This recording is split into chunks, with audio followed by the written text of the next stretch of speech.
জোটে গিয়ে আপনাদের অস্তিত্ব রক্ষা করতে হবে বা আপনাদের অবস্থানটিকে একটা জায়গায় নিয়ে যেতে হবে, সেই ভাবনাটা কেন আসলো? যেখানে জুলাই অভ্যুত্থানে বা জুলাই আন্দোলনে আপনাদের এই যারা এখন সম্মুখ সারিতে রাজনীতি করছেন, তাদের তো আওয়ামী লীগকে হটিয়ে দেবার জন্যে বা শেখ হাসিনার শাসনকে চ্যালেঞ্জ জানানোর জন্যে বিএনপি বা জামায়াত বা এরকম কোনো বড় দল দরকার হয়নি।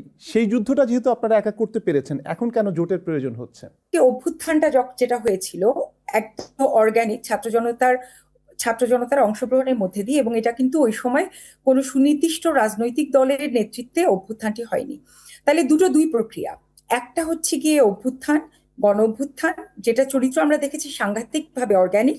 সেই জায়গা থেকে এই অর্গানিক প্রক্রিয়ার মধ্যে দিয়ে ফর্মাল কোনো জোটবদ্ধতার মধ্যে দিয়ে তাদেরকে যেতে হয়নি, কিন্তু আন্দোলনের একটা পর্যায়ে কিন্তু আমরা সুনির্দিষ্টভাবে জেনেছি যে রাজনৈতিক দলগুলোর, কিন্তু বড় রাজনৈতিক দলগুলোর অংশগ্রহণ কিন্তু সেখানে ছিল।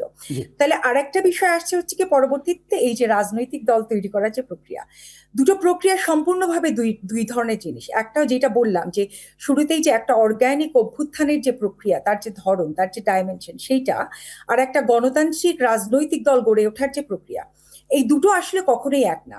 সেই অর্গানিক প্রক্রিয়ায় জনগণের যে সমর্থন, জনগণের যে অংশগ্রহণ, সেটা যেভাবে এনশিওর্ড হয়েছে, এবং সেইটার মধ্যে একটা ফান্ডামেন্টাল ভূমিকা রেখেছে যে শেখ হাসিনার 17 বছরের যে তার যে জুলুম, তার যে নিপীড়ন, সেইটা একটা বড় ফান্ডামেন্টাল ভূমিকা রেখেছে। তারপরও কিন্তু বললাম, আবারও রিপিট করছি, বড় রাজনৈতিক দলগুলো কিন্তু যারা অত্যাচারিত হয়েছে তারা সেখানে অংশগ্রহণ করেছে। তার মানে রাজনৈতিক সক্রিয় অংশগ্রহণ সেখানে ছিল।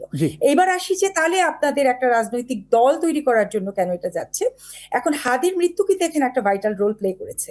তার আগ পর্যন্ত কিন্তু আমরা 300 আসনে আমরা দেব, সেই ধরনের প্রস্তুতি আমরা নিচ্ছিলাম। এখন এর পরবর্তী পরিস্থিতিতে আমরা বারবার এই শব্দটা ব্যবহার করছি যে পরিবর্তিত পরিস্থিতি। তাহলে পরিবর্তিত পরিস্থিতির সাথে গত 1 বছর হলো রাজনৈতিক দল হিসেবে এনসিপি কে যেই পরিমাণে পরিবর্তিত পরিস্থিতির সাথে আসলে অ্যাকোমোডেট করতে হয়েছে, যেই কারণে বিভিন্ন পর্যায়ে বিভিন্ন সময়ে তাদেরকে অনেক ড্রাস্টিক সিদ্ধান্তগুলো নিতে হয়েছে। হ্যাঁ, এবং বর্তমানে এসে যেই কথাটা আপনি বললেন যে তাহলে রাজনৈতিক দল হিসেবে দাঁড়ানোর জন্যই আসলে এনসিপি কে অনেক ধরনের সিদ্ধান্ত নিতে হচ্ছে, যেইটা জুলাই অভ্যুত্থানের সময় ওই অর্গানিক প্রক্রিয়ার মধ্যে নিতে হয়। ঠিক সেই কারণে ওই প্রক্রিয়ার কারণে রাজনৈতিক দল যেহেতু একটা যৌথ প্রক্রিয়া এবং একটা ডিসিপ্লিন প্রক্রিয়ার মধ্যে দিয়ে যেতে হচ্ছে, ঠিক সেই কারণে আসলে আমাদের মাহফুজের অনেক ধরনের স্বাধীনতা আছে, ইন্ডিভিজুয়ালি দাঁড়িয়ে অনেক কথা বলতে পারে, অনেক ব্যক্তিগত অবস্থান নিয়ে নিতে পারে যে, আর কিন্তু এনসিপি কে তার অভ্যন্তরীণ যে সদস্যরা আছে তাদের মতামতের অংশগ্রহণের মধ্যে দিয়ে নিতে পারে। গণতন্ত্র শুধু সংখ্যাতাত্ত্বিক বিষয় না, কিন্তু একটা সংখ্যা শুধু সংখ্যা আসলে রিপ্রেজেন্ট করে না। একটা দলের মধ্যে যখন একটা ভোটাভুটি হয়, সেটা হচ্ছে একটা চিন্তা প্রক্রিয়ার পক্ষে বিপক্ষে ভোটাভুটি হচ্ছে। তার মানে একটা সংখ্যা যখন কোনো মতামত নির্ধারণ হয়, একটা সংখ্যা এটাই প্রমাণ করে যে এই মতামত বা চিন্তা প্রক্রিয়ার পক্ষে এতখানি সাবস্ক্রিপশন আছে। তার মানে অসংখ্য চিন্তার আর্গুমেন্টের মধ্যে দিয়ে কোনো একটা চিন্তা বেরিয়ে আসার প্রক্রিয়াকে আসলে গণতান্ত্রিক প্রক্রিয়া বলে। গণতান্ত্রিক প্রক্রিয়ার চিন্তা সাবস্ক্রিপশনের নাম্বারটা শুধুমাত্র সংখ্যাতত্ত্ব নাম্বার দিয়ে প্রকাশ করাকে আসলে খুব, আমি বলবো, খুব শ্যালো ভাবে উপস্থাপন করা হয়।